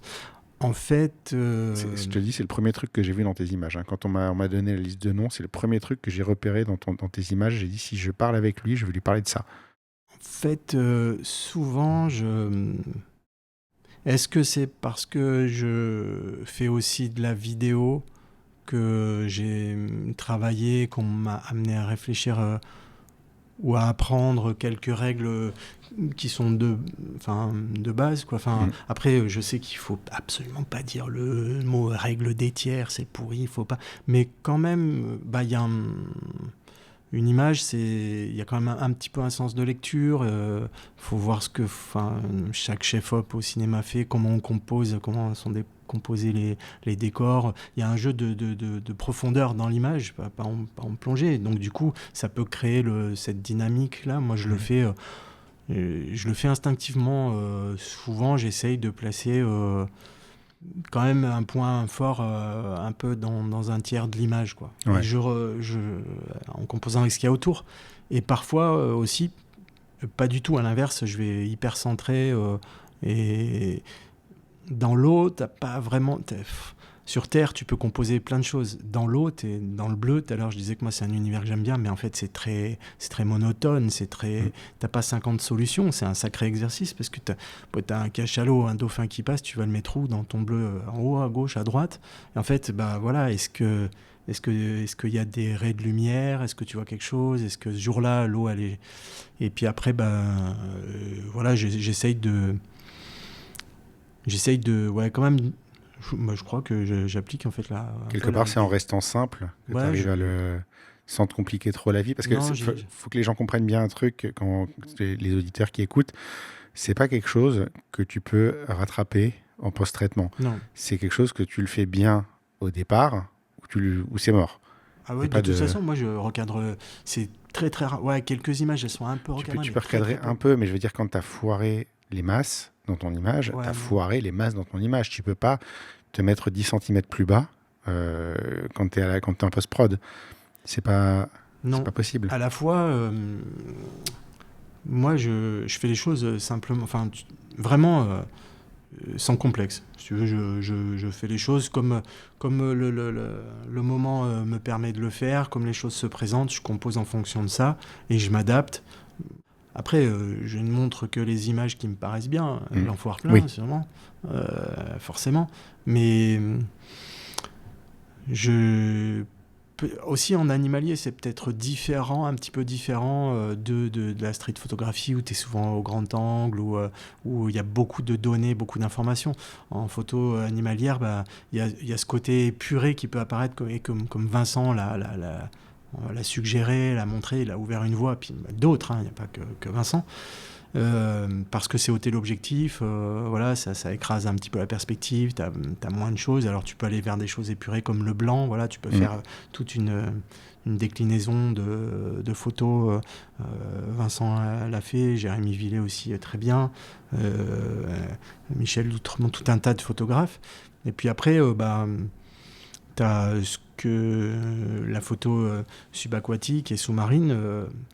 T'es souvent au grand angle, c'est souvent plus on va dire de la bio, tu vois, tu fais du corail, des choses comme ça. Alors tu peux le faire en macro, là on rejoint la photo avec des longues focales. Tu peux être très graphique, mais moi j'essaie de composer, tout va très vite et puis j'essaye c'est au ressenti, il faut que comment te dire, j'ai l'impression de voir des volumes dans mon image et je me dis allez, je déclenche. D'accord, tu essaies de rester simple de toute façon. Ouais, je me prends pas la tête. Pas trop réfléchir. Là je sais que je suis hyper nul là-dessus, je sais pas quoi dire en fait, je fais les choses comme elles viennent et je me prends pas la tête et je me dis et c'est aussi ce qu'il faut faire je pense quand on fait de la photo parce que parfois, tout à l'heure je te disais j'encadre ou j'accompagne des groupes de photographes. Et puis parfois, il y a quelques personnes, elles se posent beaucoup de questions. Ouais, trop réfléchir, tu te casses les presque torturé. Ouais. Je leur dis, mais en fait, et puis quand je vois leurs images, elles sont super bien. Et je leur dis, mais qu'est-ce que tu veux que je te dise? C'est super bien, ne te prends pas la tête, continue à faire ce que tu veux, fonce. Là, tu vois bien que après, c'est plus de la technique, mais même pas sur la composition, tu vois. La composition, c'est très perso. Et c'est ça qui est classe. Parce que, par exemple, tu vois, là, j'accompagne des gens en Slovénie et je les emmène observer des ours. C'est une des plus belles populations d'ours bruns d'Europe. On va dans des montagnes en Slovénie, très sauvages, et on est dans des petits affûts en bois, puis on attend les ours, ils viennent ou ils viennent pas.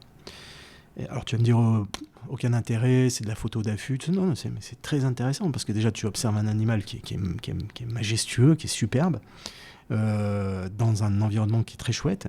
Et puis ce qui est classe, c'est qu'on est par exemple 2 par affût, il y a 3 affûts côte à côte.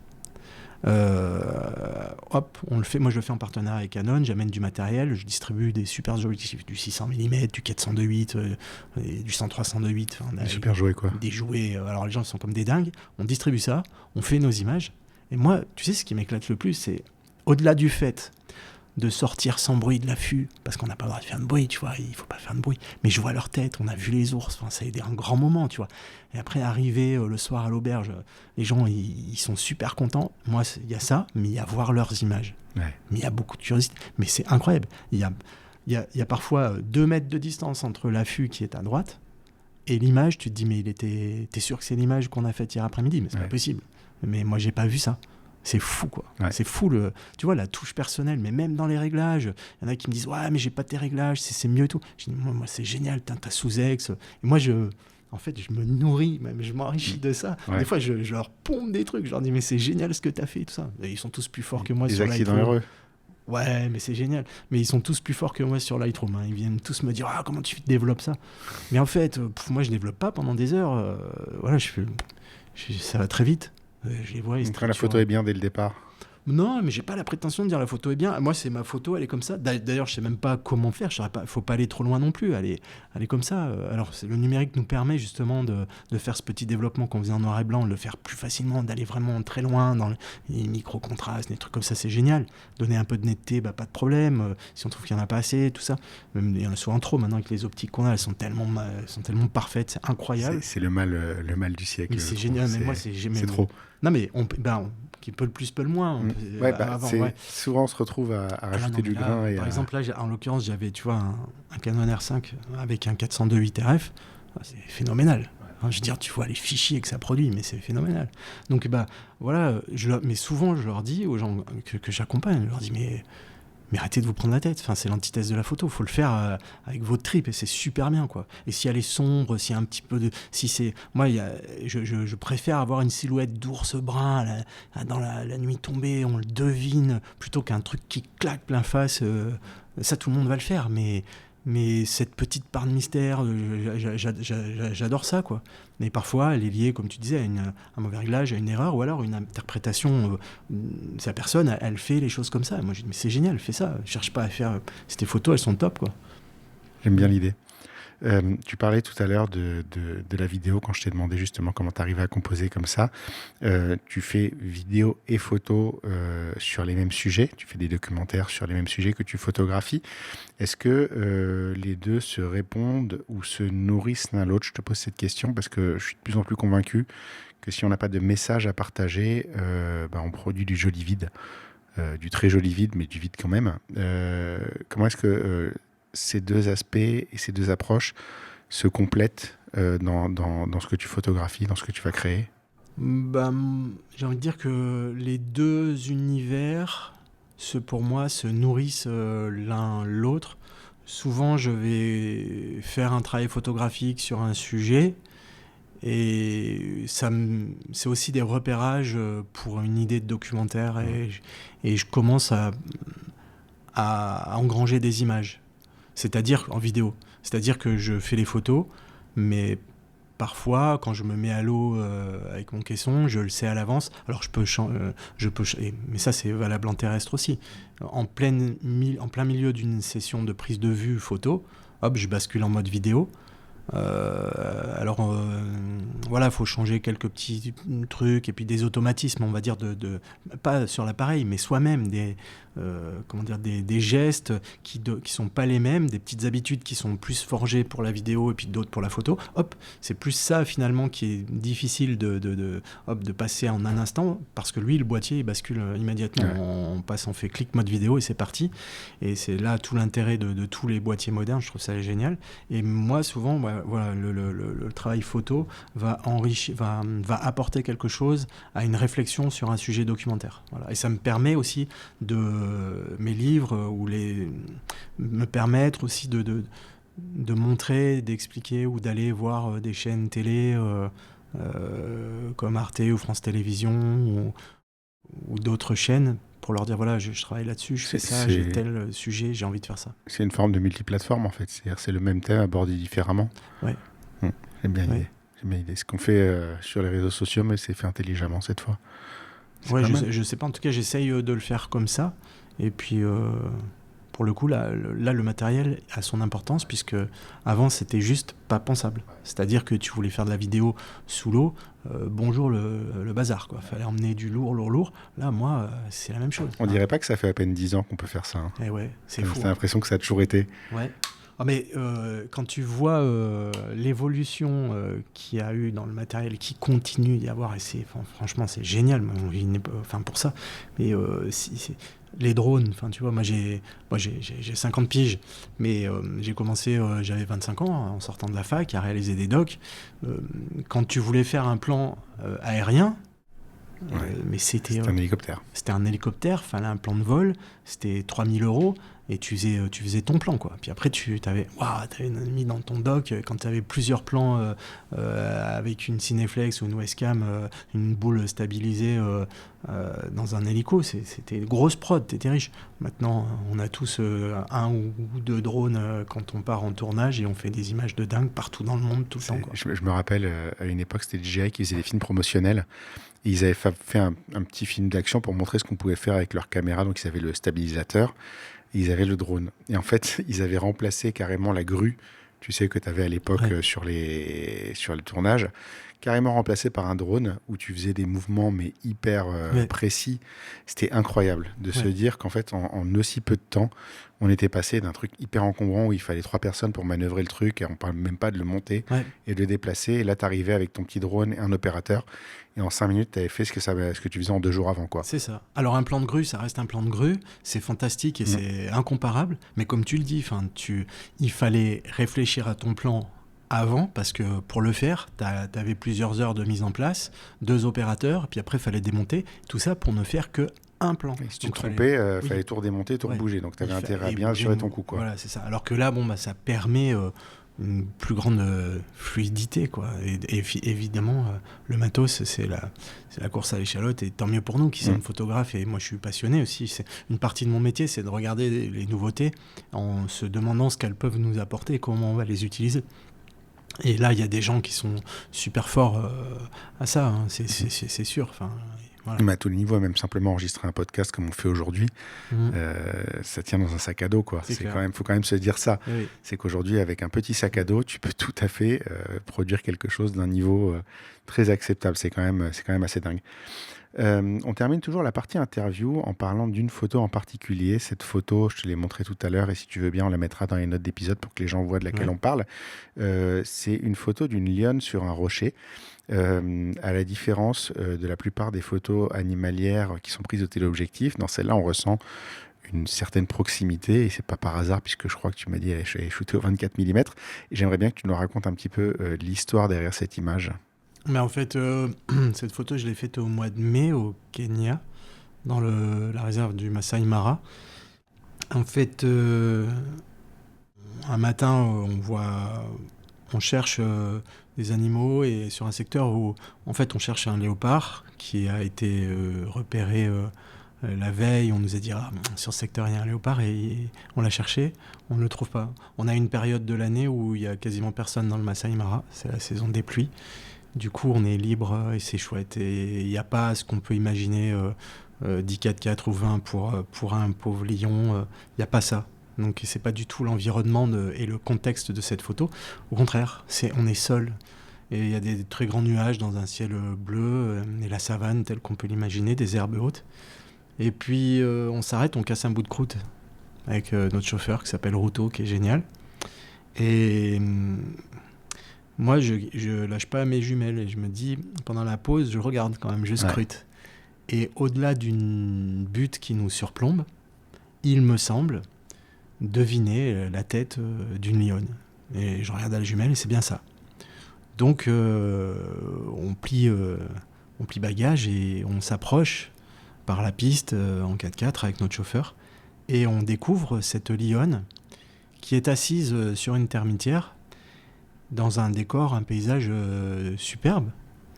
Et puis, comme beaucoup d'animaux dans ces réserves, ils sont habitués depuis très longtemps, depuis des générations, au passage des 4x4, et elles n'y prêtent pas attention. D'accord.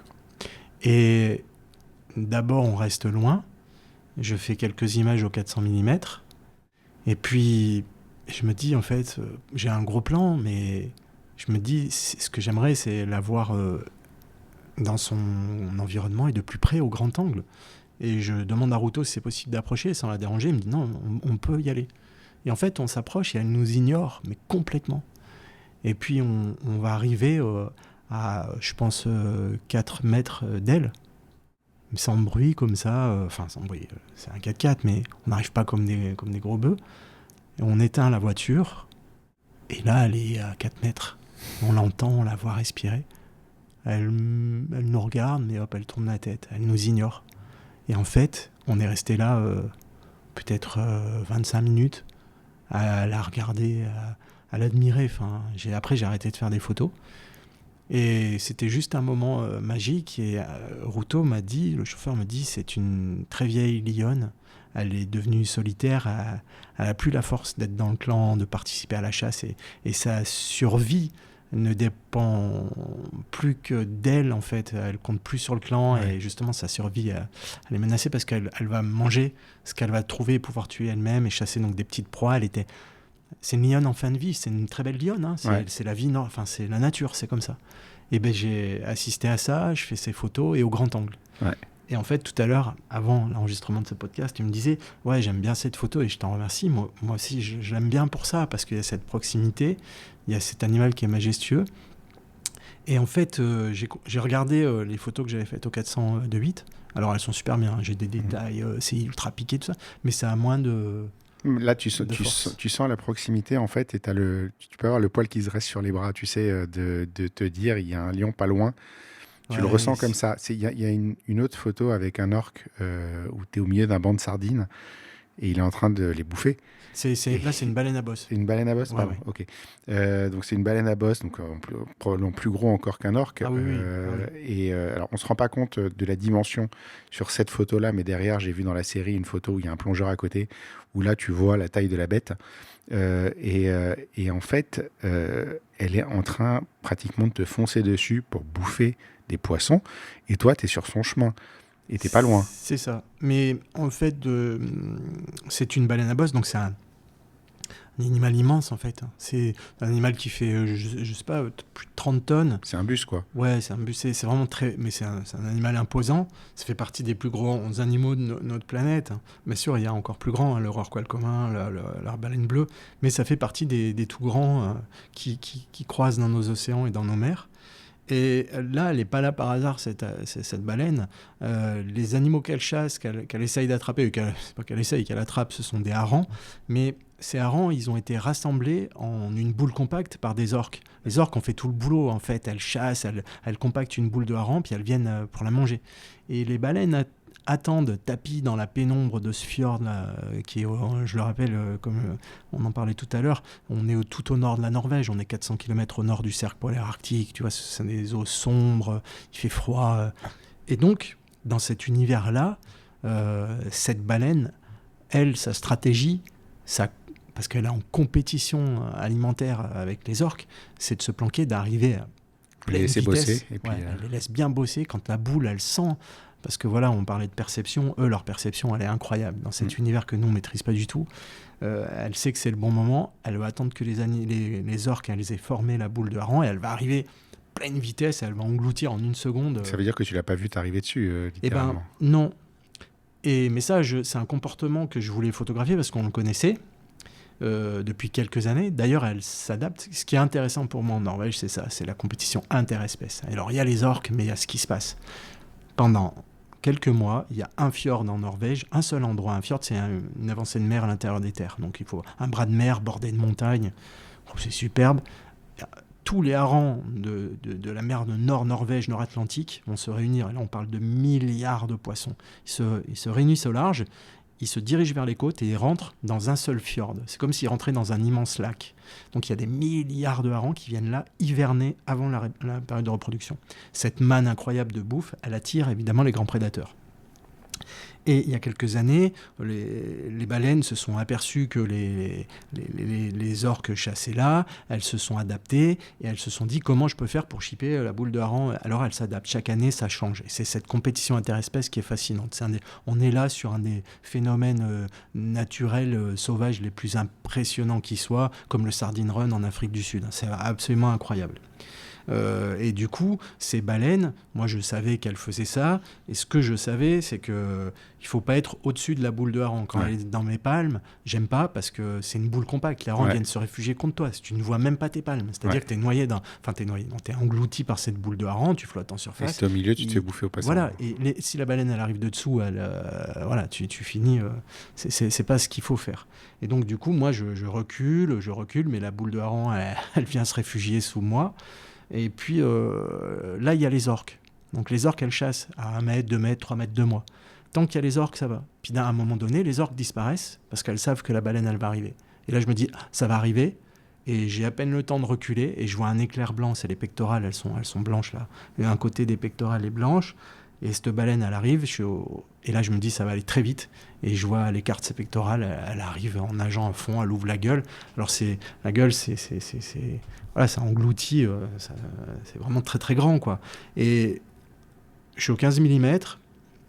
Et je fais une série de photos, je déclenche instinctivement, je fais une rafale, je me dis pourvu que je l'ai, je vois que ça arrive très fort, elle vient vers moi, et au dernier moment, et sur la photo, si tu regardes bien, on voit son œil, si tu l'agrandis, on voit son œil, elle me regarde, et au dernier moment, elle a vu que j'étais sur sa trajectoire. Alors je suis pas à la bonne distance, je suis pas à ma bonne position, puisque j'ai perturbé quelque part le comportement de cette baleine, mais bon, je suis désolé, c'est pas ce que je voulais faire. Et du coup, elle a tourné au dernier moment, juste devant moi, et avec sa pectorale, elle m'a effleuré, tu vois, et le remous que ça a créé, j'ai perdu mon tuba, j'étais très très près, quoi. J'ai fini les photos, j'ai que quelques centimètres carrés au 15 mm de baleine, je vois que de la peau, des bulles, mais bon, c'est un super moment. Mais c'est extraordinaire, parce qu'en fait, tu ressens ça, t'es dedans.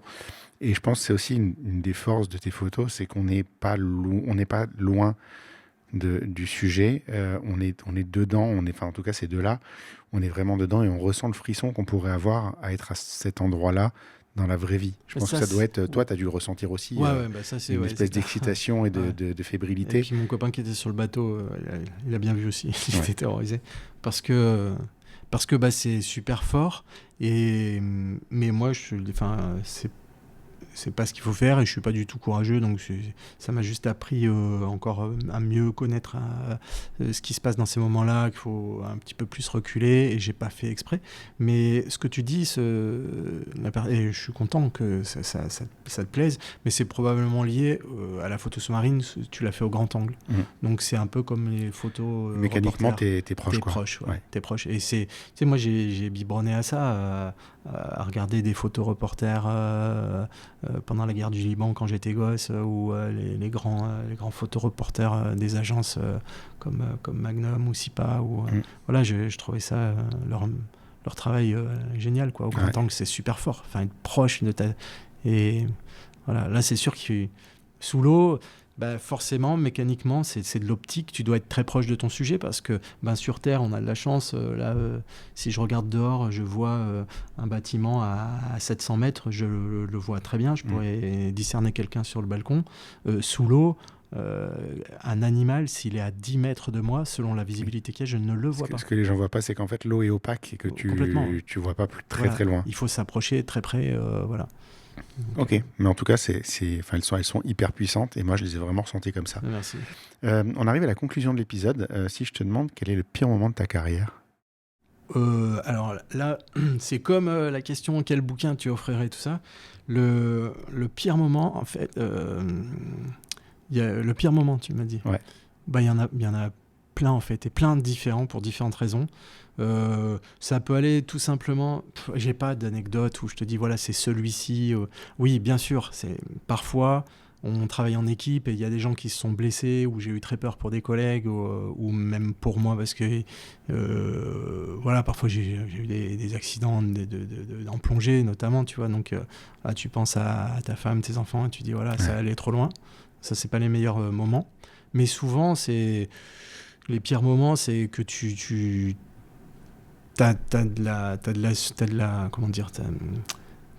t'as du doute ou t'es en échec et c'est dur parce que tu travailles sur le long terme, tu sais pas si t'es dans la bonne direction et tu sais pas si tu fais bien, mais ça, à la limite, c'est presque bon signe, tu vois, sur le long terme, quand tu dis quand t'es là-dedans, continue dans ta voie, c'est bien, tu fais peut-être quelque chose de bien, mais les pires moments, pour moi, c'est quand j'arrive pas à convaincre un partenaire d'aller sur un projet de film ou de reportage. Ouais. Je le vis toujours très mal, quoi. Tu vois, ça m'est arrivé pour des docs télé. Je sais qu'on avait un super sujet, notamment sur les orques et tout, et on te dit non, on a déjà fait un film sur les orques. Ouais, mais c'est pas ça. Des films sur les lions, il y en a plein, mais là, je te parle d'un autre truc, un truc qui n'a jamais été fait. Et tu vois, je n'ai pas su convaincre. Et ça part pas. Tu as cette amertume, tu te dis, je l'ai jamais fait. Ouais. C'est pas. C'est presque C'est un trop truc tard. qui n'existera pas en fait. Ouais, et t'es passé à côté de ça à la fois. Bon, bah, voilà. Donc pour moi, c'est beaucoup de regrets parfois de pas faire des choses sur lesquelles t'es hyper motivé. Voilà. Ouais. Ça, je peux tout à fait comprendre. Quel est le meilleur moment de ta carrière ? Là, c'est pareil. En fait, il y en a plein. Il y en a plein. Et franchement, c'est un métier de fou, quoi. Enfin, je veux dire, j'aime ce que je fais, donc déjà vivre de ce qu'on aime, c'est que des bons moments. Et puis après, ouais, bah c'est beaucoup de personnes que j'ai rencontrées, tu vois, comme François Sarano, ou des gens qui t'ouvrent à un univers, qui t'ouvre l'esprit sur quelque chose, et ça, c'est magique. Dans ce métier, j'ai beaucoup de chance de faire ça, parce que c'est d'une grande richesse. Et puis après, purement photographique, ouais, je crois que c'était sur peut-être les cachalots, et probablement parce que on parlait d'égoïsme de faire la photo, et que là, j'ai partagé ce moment, notamment avec ma chérie. On était dans l'eau au même moment où il y avait des cachalots qui dormaient à la verticale en chandelle, et j'ai fait cette photo qui a changé beaucoup de choses pour moi, parce qu'elle a beaucoup circulé, elle a été primée, et c'était un peu les premières fois, c'était même les premières fois où on voyait des cachalots en chandelle. Et du coup, à ce moment-là, j'étais pas tout seul, il y avait ma femme et dans l'eau, et ça, c'est le partage. Ouais, bah, Le partage, un truc très solitaire normalement. C'est classe. Et à la fois, voilà, quand je fais des photos en montagne, je suis content d'être seul, parce que j'ai envie d'entendre le silence, de me dire c'est un truc que je fais voilà, dans mon coin aussi. C'est une bonne réponse. Dernière question. Qui est-ce que tu me recommanderais pour un prochain épisode ? Alors, là c'est pareil, moi je suis un mauvais client, j'ai envie de te dire plein, mais allez, je vais en sortir un, parce que comme plein d'autres, il est pétri de talent. Il s'appelle Lucas Melkarn. C'est un gars qui bosse, c'est de la photo animalière. Il travaille beaucoup dans le Vercors. Là, il a encore été primé au GDT sur tu vois, une espèce commune, tu vois, un pic noir.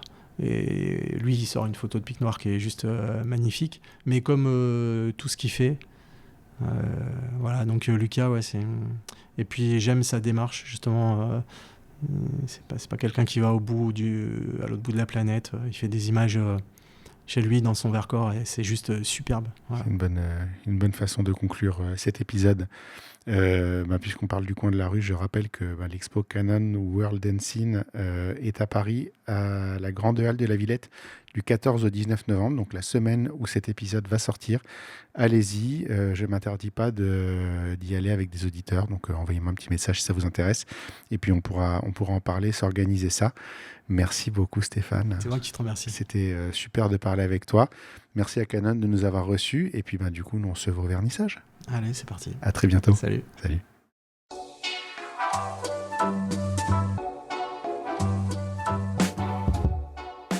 Merci d'avoir écouté cet épisode. N'oubliez pas de nous laisser une note et un commentaire sur Apple Podcasts et Spotify pour nous aider à monter dans les classements. Vous pouvez également aller sur le blog Dans l'œil du photographe à l'adresse www.dlodp.fr. C'est tout pour aujourd'hui. On se retrouve au prochain épisode dans l'œil d'un nouveau photographe. Dans l'œil du photographe, merci, c'est fini.